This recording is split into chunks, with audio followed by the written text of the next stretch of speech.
नमस्कार। आज हम प्रश्नोत्तर करने वाले हैं झारखंड बोर्ड क्लास 7 हिंदी का।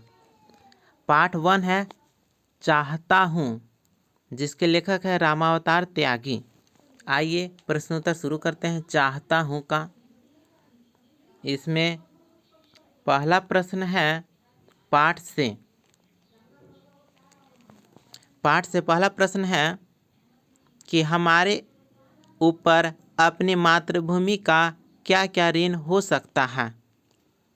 तो पहला प्रश्न का उत्तर है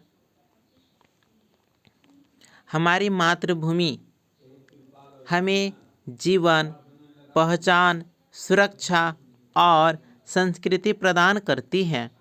इस धरती से हमें अन्न, जल, वायु, शिक्षा और संस्कार मिलते हैं। इसके अतिरिक्त स्वतंत्रता संग्राम में अनेक वीरों ने अपने प्राणों की आहुति दी, जिससे हमें स्वतंत्रता मिली। इन सभी कारणों से हम अपनी मातृभूमि से ऋणी होते हैं। इसके बाद दूसरा प्रश्न है पाठ से दूसरा प्रश्न, कवि अपनी मातृभूमि को अपना सब कुछ समर्पित क्यों करना चाहता है। तो दूसरा प्रश्न का उत्तर होगा कवि अपनी मातृभूमि को अपना सर्वस्व इसलिए समर्पित करना चाहता है क्योंकि वह इसे अपनी माँ के समान मानता है। वह समझता है कि मातृभूमि ने उसे बहुत कुछ दिया है और वह इसके ऋण को चुकाने के लिए अपना तन, मन और प्राण और जीवन तक समर्पित करने को तैयार है। इसके बाद तीसरा प्रश्न है थाल में लाऊं सजाकर भाल जब भी, पंक्ति में निहित भाव को स्पष्ट कीजिए। तो इस प्रश्न का उत्तर होगा इस पंक्ति में कवि ने अपनी मातृभूमि के प्रति प्रेम और समर्पण का भाव व्यक्त किया है। वह कहना चाहता है कि जब भी वह अपनी मातृभूमि को कुछ अर्पित करे तो वह इसे सम्मानपूर्वक और आदर के साथ प्रस्तुत करे, जैसे पूजा में किसी देवी को अर्पण किया जाता है। इसलिए कहा गया थाल में लाऊं सजाकर भाल जब भी।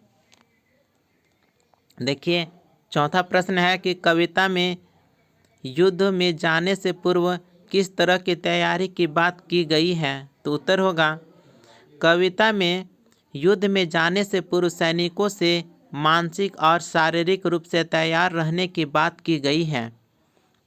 कवि कहता है कि तलवार को तेज करो, कमर में कसकर बांधो, भाल पर विजय तिलक लगाओ और आशीर्वाद लेकर युद्ध के लिए आगे बढ़ो। इससे देश की रक्षा की जा सकेगी। ठीक है। इसके बाद हम 5वें प्रश्न की ओर आते हैं। प्रश्न है कविता में अपने गांव घर से क्षमा याचना की बात क्यों की गई है। तो उत्तर होगा कविता में गांव घर से क्षमा याचना इसलिए की गई है क्योंकि कवि मातृभूमि की रक्षा के लिए युद्ध पर जाने को तैयार है। वह अपने घर परिवार को छोड़कर देश की सेवा के लिए निकल रहा है और संभवतः वापस न लौटे, इसलिए वह अपने प्रियजनों से क्षमा मांगता है। इसके आगे पाठ से आगे का प्रश्न उत्तर है। प्रश्न है कि सैनिक सीमा की सुरक्षा करते हुए देश के हित में कार्य करते हैं। हम भी अपनी अपनी जगह से देश के हित के लिए अनेक कार्य कर सकते हैं। सोच कर लिखिए कि अपने देश के भलाई के लिए हम क्या क्या कार्य कर सकते हैं। तो पहला प्रश्न का उत्तर होगा हम देश के हित में कई कार्य कर सकते हैं। जैसे पहला पॉइंट होगा कि अपने कर्तव्यों का ईमानदारी से पालन करना। दूसरा पॉइंट है कि पर्यावरण की रक्षा करना और स्वच्छता बनाए रखना। तीसरा पॉइंट है शिक्षा के प्रचार प्रसार में योगदान देना। चौथा पॉइंट होगा देश में सद्भावना और भाईचारे को बढ़ावा देना।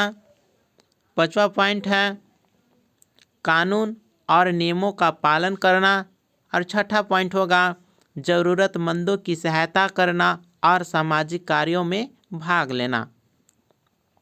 इसके बाद पाठ से आगे का दूसरा प्रश्न है हमारे देश की सीमाओं की रक्षा करने वाले वीर सैनिक अपना सब कुछ समर्पित करने के लिए सदा तत्पर रहते हैं।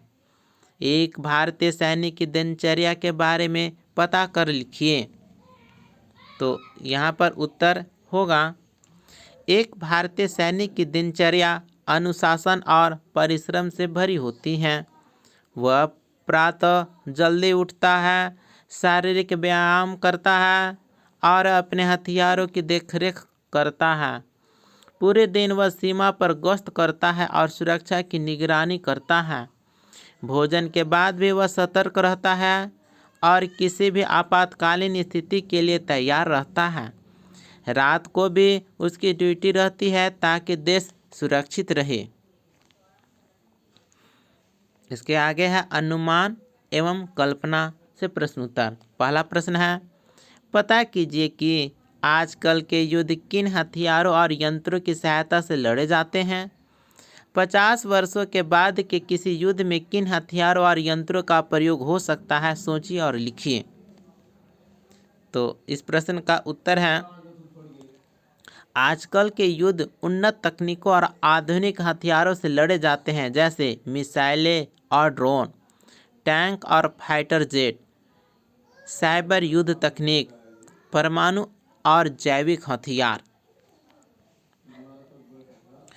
इसके आगे है कि 50 वर्षों के बाद युद्ध में कृत्रिम बुद्धिमत्ता यानी AI से संचालित रोबोट, लेजर हथियार, अंतरिक्ष आधारित मिसाइलें और साइबर सुरक्षा प्रणाली का प्रमुख रूप से उपयोग हो सकता है। इसके बाद अनुमान और कल्पना का दूसरा प्रश्न देखिए। अनुमान एवं कल्पना का दूसरा प्रश्न है आपकी समझ में कवि ने देश की धरती को माँ कहकर क्यों संबोधित किया है। तो दूसरा प्रश्न का उत्तर होगा कवि ने देश की धरती को माँ कहकर इसलिए संबोधित किया है क्योंकि माता की तरह यह धरती भी हमें जीवन देती है, हमारा पालन पोषण करती है और हमें पहचान प्रदान करती है। माता के प्रति जैसे प्रेम और सम्मान होता है वैसे ही मातृभूमि के प्रति भी होना चाहिए। यही कारण है कि कवि ने देश की धरती को माँ कहा है। इसके आगे भाषा संदर्भ का प्रश्न उत्तर होगा। ठीक है, भाषा संदर्भ में प्रश्न उत्तर है कि रक्त का कण कण समर्पित, आयु का छन छन अर्पित, नीड़ का तृण तृण समर्पित।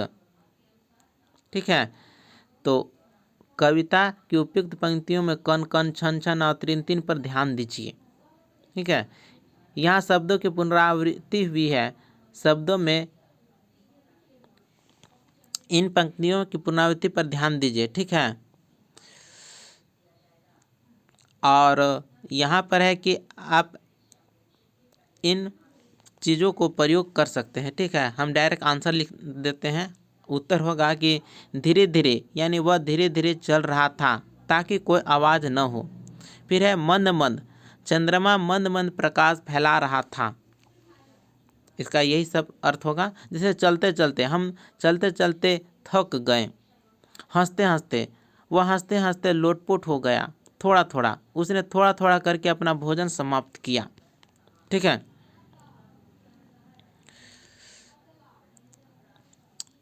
इस चैप्टर का ये निष्कर्ष निकलता है कि यह पाठ मातृभूमि के प्रति प्रेम, समर्पण और त्याग की भावना को दर्शाता है।